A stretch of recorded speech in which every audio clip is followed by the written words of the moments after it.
দেখেন আমাদের বড় ভাই কি কষ্ট করে কামাই করে রোদে পুরে।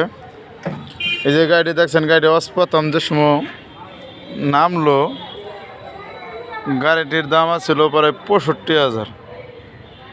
দেখছেন অনেক গাড়িটা অনেক পুরনো হয়ে গেছে ভাইয়া। 65,000 টাকা গাড়ি কিনেছিল, চিকন চাকা, শেরপুর থেকে এনেছিল। এই গাড়ির কোয়ালিটি দেন। আর হনা গাড়িটি দেখছেন 65,000 টাকা উঠে পড়েছে। দেখছেন এই দেখেন ভাইয়া, দড়ি বান্ধা আছে ইয়ার মধ্যে, মিটারের মধ্যে যাই যাই যাই দেখছেন ভাইয়া। এটা কী করবেন দড়িদা? ভাইয়া ঠিক করেন না কেন?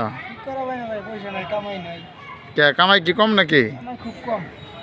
কন কি কামাই তো শুনি তো ভালোই, 800 1000 1200 টাকা ইনকাম। কোন কি আল্লাহ আল্লাহ কি কষ্ট কন কি। বান্ধেন ভাই, ভালো করে বান্ধেন। হ্যাঁ যা নমস্কার, যা ভালো থাকেন ভাইয়া। আলহামদুলিল্লাহ।